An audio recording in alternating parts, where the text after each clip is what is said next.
This is Cash, and welcome to my channel, Soul Called Cash.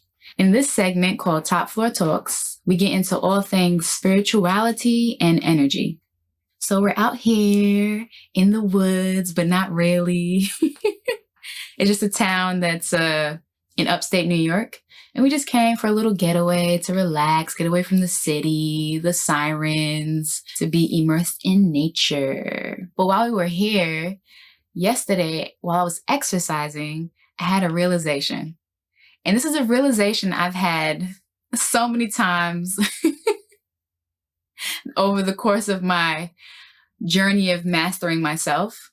You know, as you experience life, you continue to gain experiences and understandings, concepts that you heard.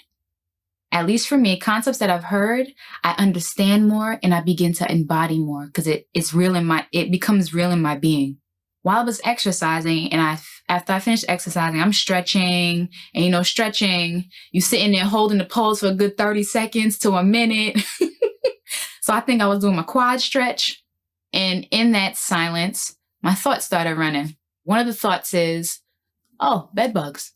My chest. When we talked about like the feeling, how that feeling can make you feel away and whatever you interpret. Meanwhile, I don't got no bed bugs. I'm not experiencing that shit. It's nothing. Like it's nothing. It doesn't exist in my reality.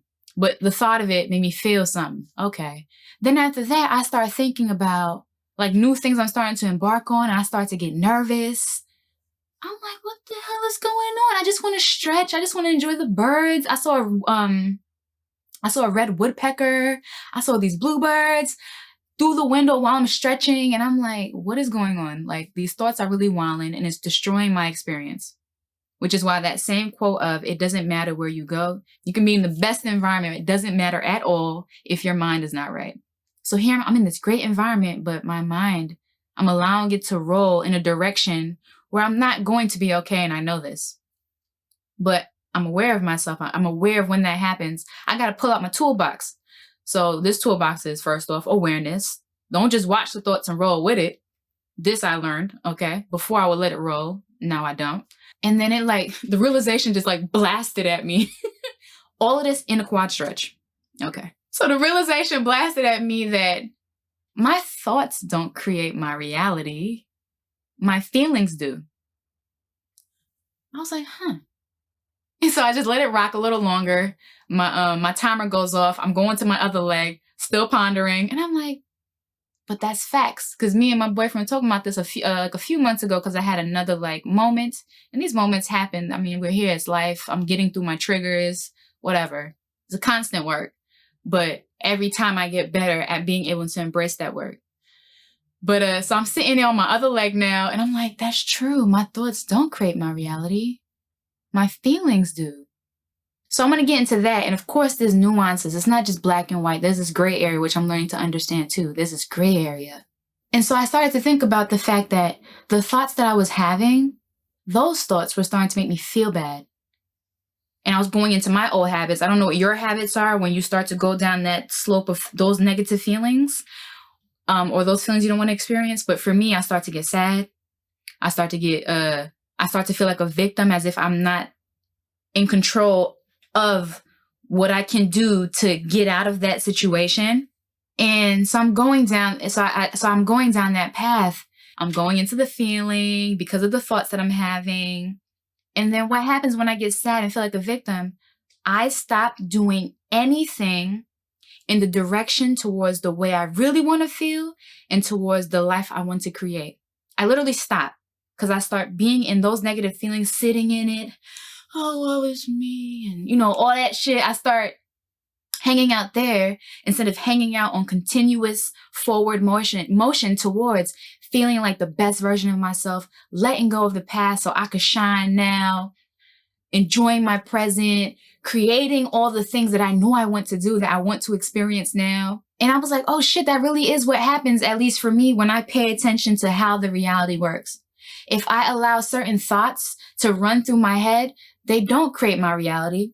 What they do is give me a feeling state because I'm interpreting it in a certain way. So I interpret that feeling state. And when I start to get into those feelings, if it's negative, I'll stop what I'm doing and I'll stop the forward motion towards what I want. those thoughts stopped completely. Those negative thoughts stopped completely because I reminded myself, which I've been doing lately, which I know is why that realization like blasted in my face like that my consistent action is what got me where I am today. It wasn't my thoughts.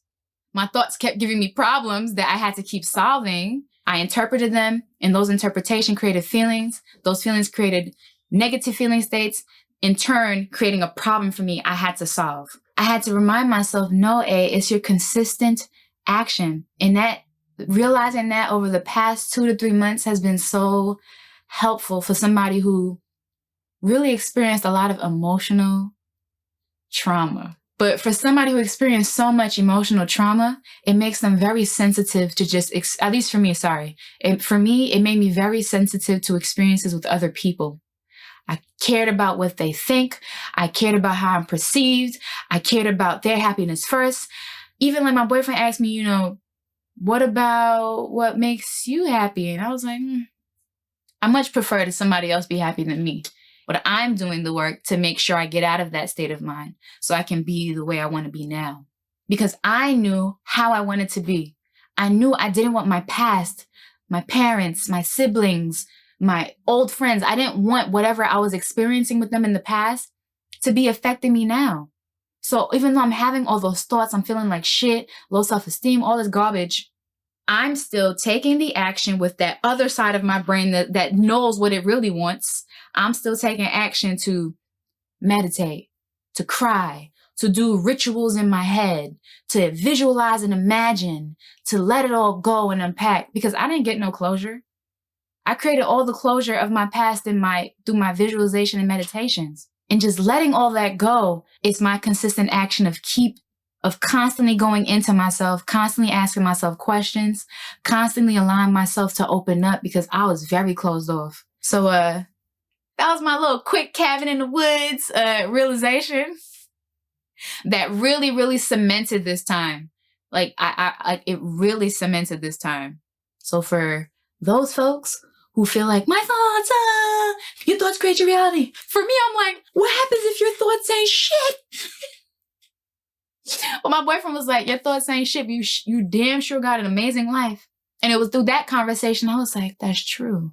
So it hasn't been my thoughts. It's been my consistent action despite my thoughts that's helped me to be where I am today. And yeah, hopefully, you ponder on that and you don't let because for me, I watch like a lot of the manifestation videos and stuff like that too. And it's not just a manifestation, people. You hear a lot of times, your thoughts create your reality, thoughts create your reality. And for somebody who stays in their head, and I would live in my head. So I'm working on grounding myself to experience here fully.